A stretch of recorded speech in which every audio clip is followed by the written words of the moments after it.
name is Chris Argiro. I charter fish.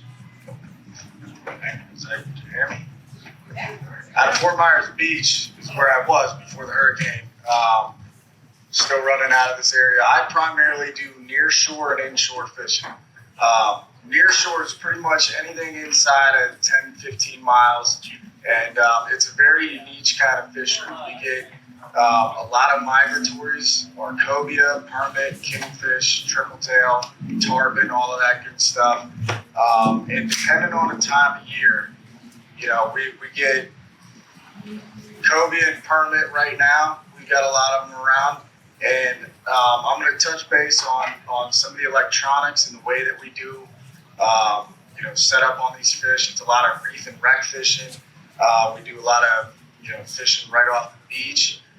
But the nearshore fishery is primarily all visuals. A lot of us run tower boats. If you've seen, a lot of these boats around here, they've got the half tower, full tower. I'm from Key West, so there wasn't a lot of that going on down there. But up here, it's visual. Everything is looking at the surface. Your water temp is a huge deal. Every fish, every species that we have is related to our water temps. When you come in to the fall and our water's cooling down, you're going to start seeing kingfish. You're going to start seeing cobia. And your visual is when you're reef and wreck fishing. If you go somewhere and there's bait on that wreck, you're going to want to keep that in mind. Keep checking those areas. If those fish aren't there when that time comes, get a good route going where you've got 4 or 5 wrecks that you check out on one given day. And if those fish aren't there on that particular day, go hit another set of reefs and wrecks, and just get a good feel for every permit. They like high relief wrecks. So like if you're fishing a shrimp boat or a barge, something that's real high relief off the bottom, those fish like that. Where a kingfish is going to like more ledges and kind of bait oriented areas. Our electronics are the biggest thing when it comes to this kind of fishing. Side scan has changed the whole game.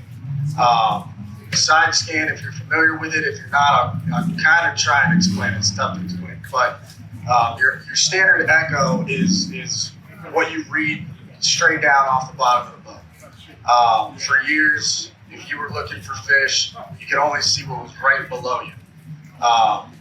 Nowadays, with the side scan, you can span 200 to 300 feet on both sides of the boat. What that gives you the ability to do is, if we're permit fishing, tarpon fishing, if there's a school of cobia swimming around you, and they're not directly under the boat, you used to never be able to know they're there unless you just hooked them.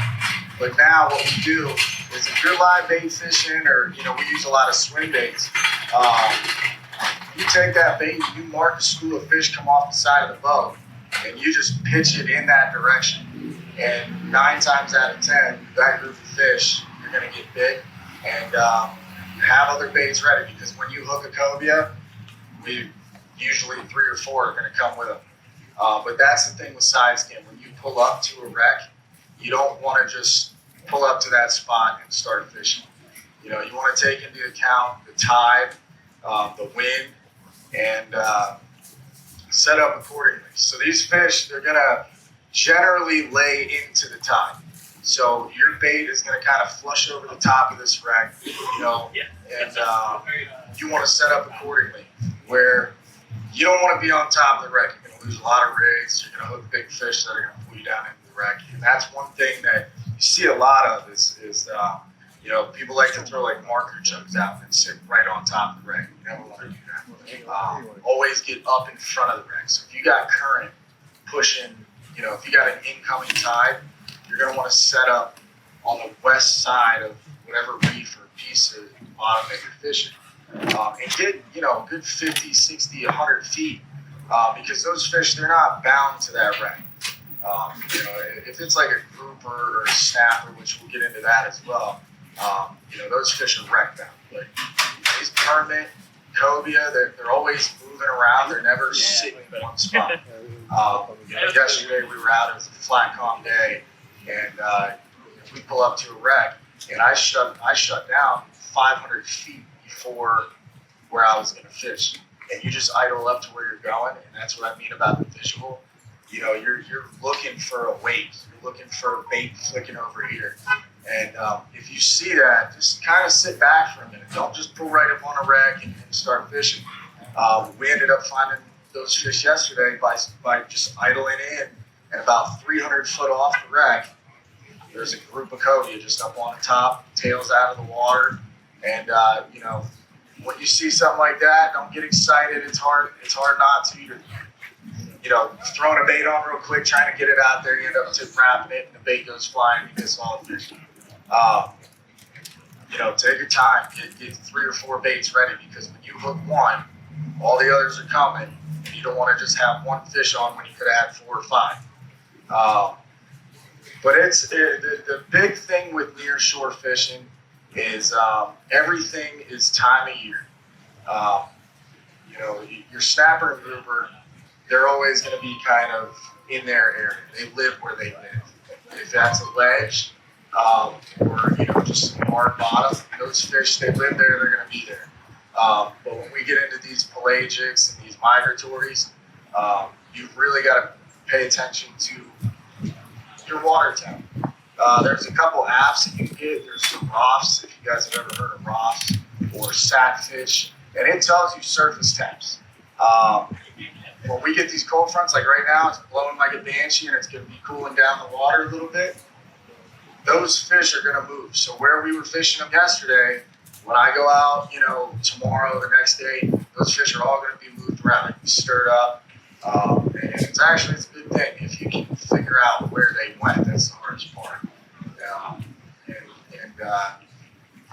If you look on a ROS report, or you're just out, you don't even need to have any of that stuff. But if you're fishing one wreck, and say before a cold front it was 75 degrees, and then after the front it dropped down to 69, 70, you know, that little bit of degree change will push those fish.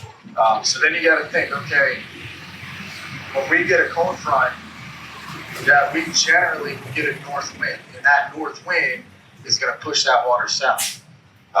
So your best bet is to run south and try to find where that temperature break is at. It may only be a couple degrees, but if it's 73, 74 degrees, you're going to have cobia swimming all around the boat. All your bait's going to be down there. Finding the bait is one of the toughest things. And you can go out there and be a hero if you got big threads and pilchards, or if you just got, you know, frozen cut bait, you're going to get tenfolded by the guy next to you. So it's a huge deal. You know, if you know how to throw a cast net, that's a big thing. You know, get some bait off the beach. You know, pilchards and stuff like that. Everything eats a pilchard. I don't care what it is. But if you know, there are times of the year that the frozen bait is the way to go. You just always kind of bring what you can. You know, we're fortunate to be out, you know, on a weekly, daily basis. So if something changes, we can pick up on it pretty quick. But if I take some time off and I come back down, I don't know what's going on. You know, I've been off the water for a week. That's a long time. You know, those fish will switch from shrimp to cut bait. Then they'll switch back to, you know, live bait. And you just you're always just going out there not really knowing what that day is going to be. But when you pick up that pattern, if you go out there one day and those fish want nothing but a shrimp, then that could last for 2 weeks. It could last for 2 months. You don't really know. But always, how do I say this? Always, when you go out there, just kind of have a very open mind with what you're going to do. When I go out, I'm out every day, and I can tell you I don't have a plan. I just kind of go out there and wing it. And it usually always works out because you just build this general knowledge of knowing what you're looking for. Permit are a very finicky fish. They are one of the toughest fish to catch. Permit, when they are chewing, it's the easiest thing to do. You can sit there and catch 20, 30 of them.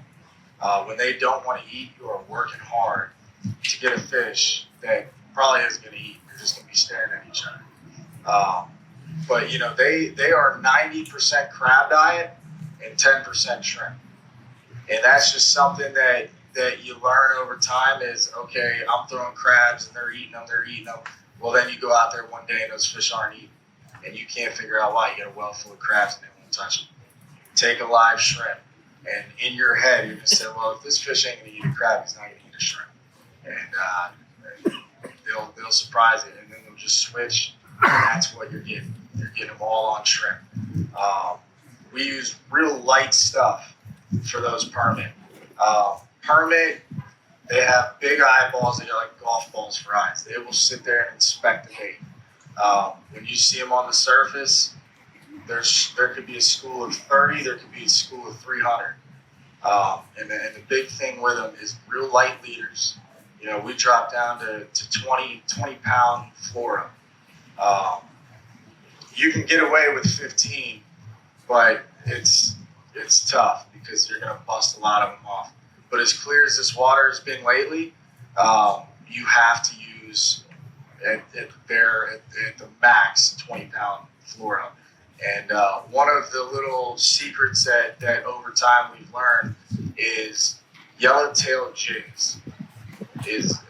For some reason, permit, they have that little weight integrated into the hook. If you're familiar with the yellowtail jig, what it is it's just a standard hook that has weight molded around it. It's very hard to see. It's a small hook, so you can stick it in a corner of a crab, and it just looks like a crab leg. It doesn't even look, you don't have a big hook sticking out. That is huge for the permit. 20-pound leader, little tiny hook, and pay attention to these fish, how fast they're moving. If you see a school of permit and they're, they just make laps around the wreck. They look like they're in the Daytona 500, just making laps around the wreck, one after another. Don't go chasing them around, because when you start chasing those fish, they see that, they get spooked, they start, moving off the wreck. The best thing you can do is just kind of lay low, and they will actually come to you. If you're doing everything right, if you're set up on a wreck the way you want to be up current, those fish are going to be sitting on generally the tide side of a wreck. And like I said, permit like high relief. So, for example, some of these bigger size wrecks that we have, we have barges and stuff like that. You set up on the up current side of them, you're going to hook a lot of them, but the problem is high relief wrecks are always a problem to lose fish. You're going to lose a lot of fish on those wrecks. The one thing I can tell you to prevent losing fish on wrecks, and it sounds completely backwards, but you want to back off of the drag. If you back off of the drag, it will keep that fish from going down, and he'll just run out. We do it all the time, pretty much any species. If you've ever been out offshore and you hook a grouper, and that grouper, you catch it on the lightest rod that you had, you were snapper fishing, and this big grouper eats it, and you catch him, and you're like, I don't know how I like this about that. A lot of times, the less pressure you put on a fish is the less you put on that fish, the less that fish is gonna fight back. So we've done a lot of times where that fish takes off straight to the wreck. The best thing you can do is one of two things. If he's screaming and you're not going to stop him and he's going to that wreck, you just free spool him. Open the bail and let that fish run. And what he's going to do is he's going to be like, okay, well, I'm good now. I don't need to keep running. And he's going to swim right back to the top. And when he gets back to the top, that's when you crank down on him and you pull him off the wreck, because he's already kind of wore out. That is huge for any reef and wreck fishing. I mean, just tried and true over the years. Back the drag off the fish. Don't crank down on it. That's probably the one thing I can tell you that makes a a 10 fish difference over a 5 fish difference. You'll come back with a limit of everything you want. If you're sitting there breaking them off every time and you back that drag just a couple notches, that'll make it. Some of the other species we have, like right now we've got a lot of gag grouper around. They will come in, even our snapper, or they will come in shore.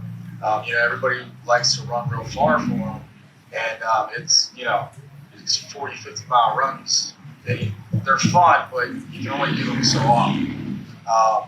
In the spring, we get snapper and grouper inshore. That's something that a lot of people don't really mess with. They don't really, know about it. And big mangrove snapper, big lane snapper, you can get a limit in 20 foot of water. Because when that water gets up above that 75 degree range, and like I said, everything is based on water temp, those fish will move from offshore and they will come to these near shore reefs and ledges and stuff like that. And a lot of people like to chum for snapper and grouper, primarily snapper. You can do it, but when they start to get into this near shore area, you get a lot of junk with them. So bring chum with you and try it. Depending on if the grunts and the jacks have moved in, the blue runners, you'll find out very quick.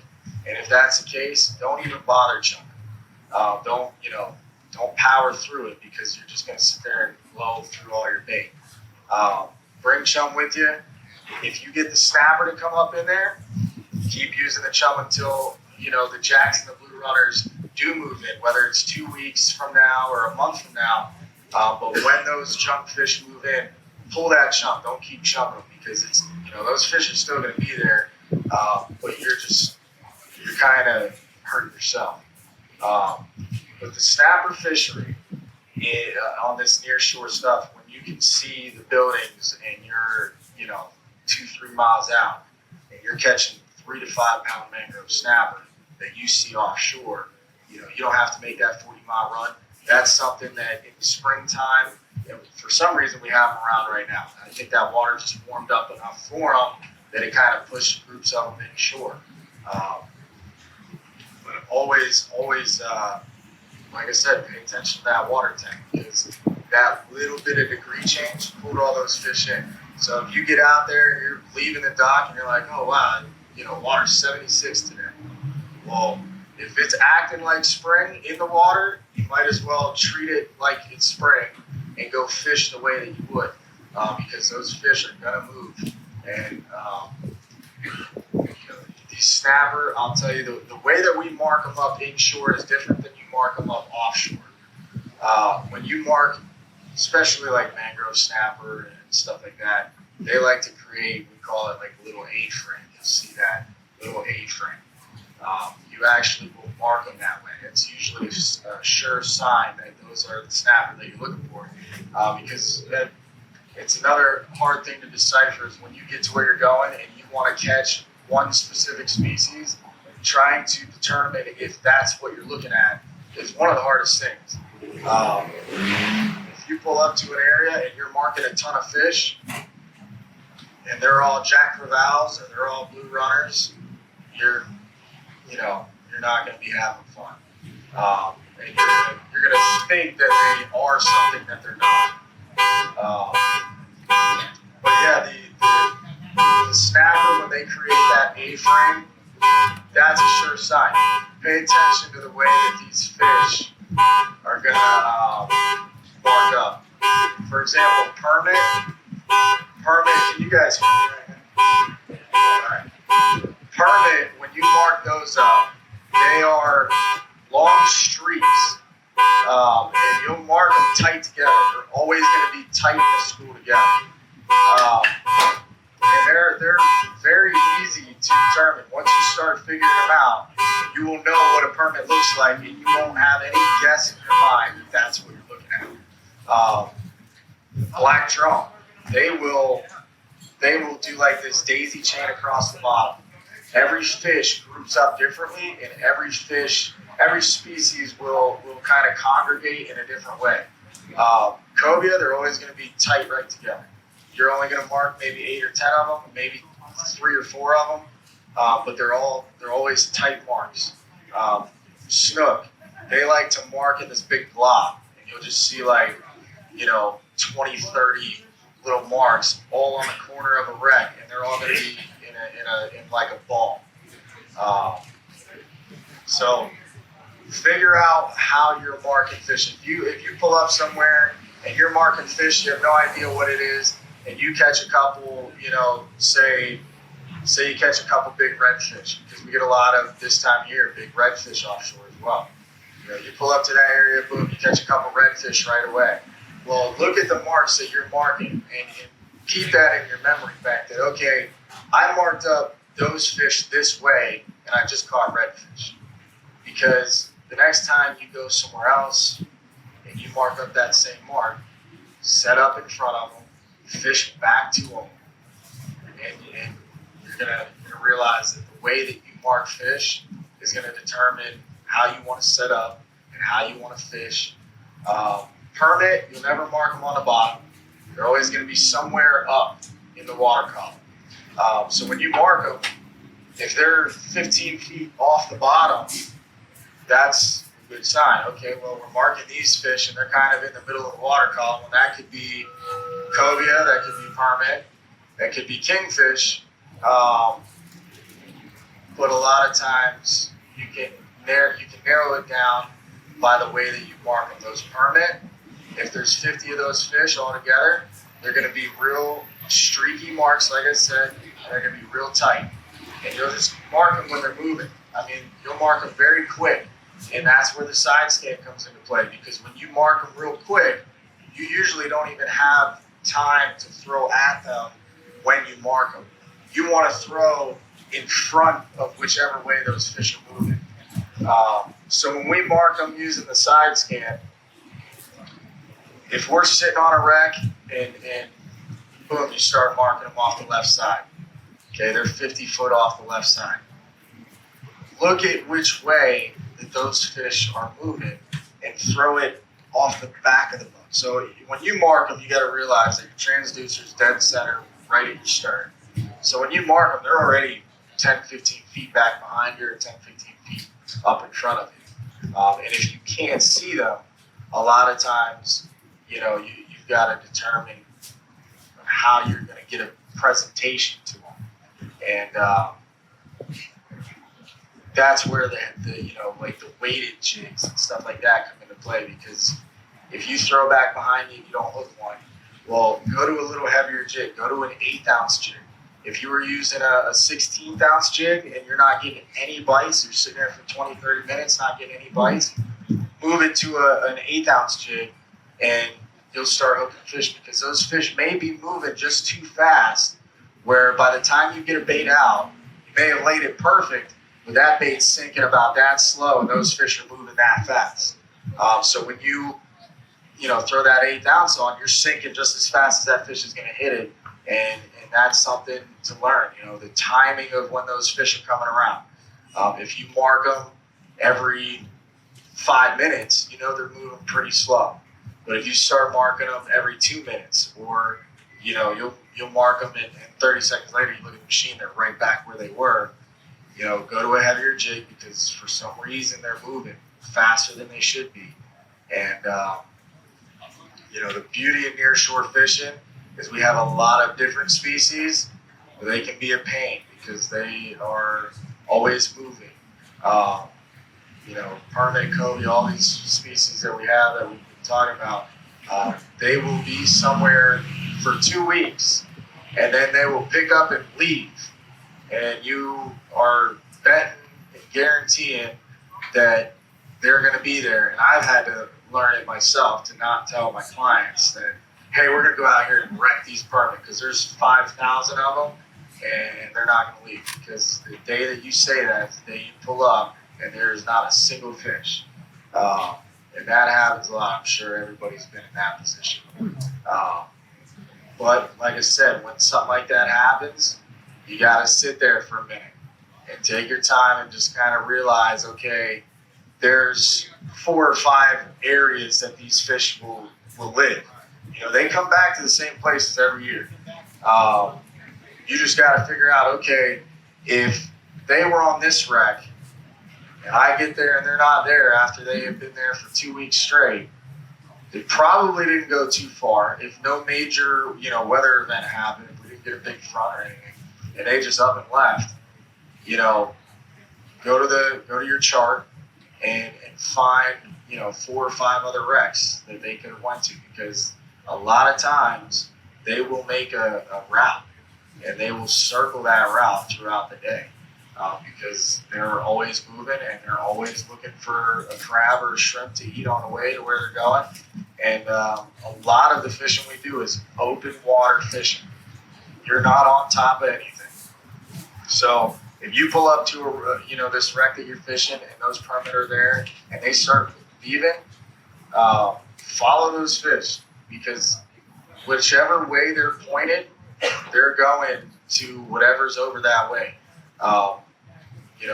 We've actually tracked fish from one wreck to another, and they will, maybe hang out in this area until 10 in the morning, and then by 10 in the morning, they all get together and they're like, all right, we're gonna up and leave. We're gonna go head to this area, and they will literally just be all swimming in circles, doing what permit do, and the next thing you know, they're all headed in one direction, moving at 7-8 knots, and you can't keep up with it. Well, go to your chart, and whichever way they're pointed, run to those wrecks, and I guarantee you, at some point, you're going to see this group of fish show up, and that's how you start picking up where these fish are going to be all the time. They will just pop up in these places and do it religiously. And if you can figure out 2 or 3 places where those fish are going to be, you will always find them. Some of the other species, the permanent cobia are definitely my favorite, if you can't tell. Inshore fishing as well. A lot of the backwater stuff that we do. I don't know how many of you guys are into backwater fishing, but those fish will kind of come back and forth. You'll catch fish, like we catch a lot of trout, snook, and redfish near shore on some of this close-in stuff. Pretty much the same thing, water temp. When we get a cold front in the bay, I have seen the water temp drop 14 degrees, 15 degrees in one day. That's going to shock everything that's in a bay system, and really anything out of the Gulf side. But the Gulf side is less temperamental than the bay. The bay is average 2 or 3 foot deep. So if something happens, we get 20-degree air temp drop, that water temp's going to drop 5 degrees, and that's a lot. So that the whole backwater fishery, it's very good when it's good, and it's very not good when it's not good. You can sit back in the bay and pretty much read a book by the time you're going to catch something, if it's not going to happen. And that's where that whole near shore and inshore fishery can really work well with each other, because you're right around the corner. I've had many trips where it's a backwater trip and it's just not happening. And you can just run out through the pass, and within 5 to 10 minutes, you're fishing, some great near shore fisheries. And vice versa. If it's been blowing, like after this blow that we've got, fortunately it's out of the east. So it's not really going to muddy up this water too much. But because of that bay system is going to stay kind of clean. It's going to stay relatively, fishable, where, out on the Gulf side, it's not going to get too dirty until you get further out. But, you're pretty much always in the bay, you're going to get snook, trout, redfish. It's, right now, we've got a lot of trout near shore. And the trout that we get near shore are going to be moving back in the bay as soon as they like to swim into the wind. So with this east wind that we've got all these fish on the near shore wreck, they're going to be pushing into the bay. So if you guys like your trout fishing and stuff like that, start hitting those grass flats. It's 3-foot grass flats, 4-foot grass flats. And now that we're in a cooler water temp, shrimp is real good for that whole bay system. Snook trout and redfish all love shrimp. Pretty much everything loves shrimp. Wintertime is great shrimp fishing because when that water warms up, we get a lot of those migratory junk fish. And they will blow through 100 shrimp. Shrimp is expensive anymore. It's like I just bought 100 shrimp the other day. I paid $50 for it. So 50 cents a shrimp to be blowing through them is not fun. Winter time is when the shrimp fishing is great. Bring 100 shrimp with you, bring 50 shrimp with you. And usually when the shrimp fishing is good, it's because the water temp is cooled down. In the wintertime is when we get our shrimp. They flood through the passes. You'll actually see them flooding through the passes, and they live in the grass flats, and they just bury themselves in the dirt, in the mud during the day, and then at night they come out. So those fish, they get on this pattern of feeding on that shrimp because of the time of year. When the water starts to warm up, those shrimp actually head down to the Keys, and they'll head. If you notice the shrimp boats, we don't have really any shrimp boats. All those shrimp boats that were in the Tortugas and stuff like that, they come up to our area because it's prime shrimp fishing. And that's, the popping corks. I'm sure you guys are familiar with popping corks and shrimp. I don't do a lot of popping cork stuff. I do a lot of, if you like big redfish and snook, throw big cut bait. Take your popping cork and your shrimp and throw a couple of them out. And while you're doing that, grab, big chunk of ladyfish and pitch it up under the mangroves and let it sit there while you're popping corks. Because a lot of times you'll be sitting there, you catch a trout, you catch your snook on a popping cork, and if there's a big red or a big snook moving through, they're going to want to eat that cut bait. You'll be sitting under there, you'll forget that rod's even sitting there, and the next thing you know, it's doubled over, screaming dragon. So that's pretty much our bay fishery. Your snook trout, redfish. Right now, we get a lot of sheep's head around, black drum, and it's all shrimp. The sheep's head and the black drum, they love shrimp, and they love crabs. If you're familiar with fiddler crabs, those are another great bait. Right now, we get, I think it's like fiddler crabs right now are cheaper than shrimp, so get some fiddler crabs too. But that's really all the time I got. If you guys have any questions or anything, feel free to ask. Yeah, do you use cut bait on the near shore reefs? Cut bait on the near shore reefs. We do. Not as much for like ladyfish and stuff like that, mullet. It'll be threadfin herring and stuff like that. When you're out in the Gulf side, it's a lot more thread herring and pilchards, where on the inshore side, it's a lot more ladyfish and mullet. So you kind of use that cut bait accordingly. But yes, we do. What's your go-to rig on those near-shore reefs and wrecks?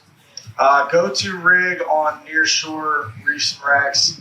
It really depends on the species that you're going for. Mangrove snapper, something real light. Water clarity is the biggest thing for the near shore. It gets clear very quick and it gets dirty very quick. Snapper, they love dirtier water. When that water gets really clear, it is hard to buy a bite on a snapper or a permit or really anything. Cobia don't seem to mind. But like a 20-pound fluoro leader, if the water is real clear, go down to 15. And pretty much a jig, jig with a pilchard. If you can get those beach pilchards are great because those are like the perfect snapper size. But it's a very simple rig. I'll just put like a 3-4 foot long piece of 20, 15 or 20, quarter ounce jig. If you're fishing, if you get a lot of current, go up to like a 3/8 or something like that. And then just put a pilchard or a live shrimp And if you're dropping live shrimp and you notice that bait's getting blown off by everything else but a snapper, go to the cut bait, go to a pilcher, and bring that whole arsenal with you. And if you start catching them on one, well, next time you come out, know to bring more of that. That's what they're going to want. Yeah. Regarding cobia, what's the best bait? Cobia, I've found that they are either going to eat everything or nothing. Cobia are not very picky. I will say that. I like to use a lot of swim baits as well. Artificials for cobia will get them wound up. They will almost eat a swim bait before they will eat a live bait in certain cases. But really anything. I mean, cobia will take a big chunk of whatever you have and you just throw it right in front of them. It's the most unnatural looking presentation. You know, you big cut bait just laying on the surface. No fish has ever seen that, but a cobia doesn't care. They'll just eat it. And then, you know, they for a rig for a cobia, they don't have like real sharp teeth. They've got kind of sandpapery teeth. So 30-pound tests, you know, 30 or heavier is good. They're not very leader shy. They're not very hook shy. If they're going to eat, they're going to eat. The live bait and all that stuff. Yeah. Offshore, say onshore water, red grouper, you put rig, you may not do part of the Yeah, offshore, if you're grouper fishing offshore, really, if you're dropping down, like a lot of guys, they like to use big bucktail jigs and sardines. Sardines are real good. And as far as the rig, it really depends on the bottom that you're fishing. If you're fishing some, you know, real, we call them Swiss cheese ledges, where it's, you know, real jagged stuff down there, and they can get up under those holes. You know, 60, try it, you know, go heavy, and then work your way down. And vice versa. If it's real clear out, you want to start real light. Or you want to start heavy and work your way lighter and see what you can get those fish to eat without shutting them down. You know what I mean?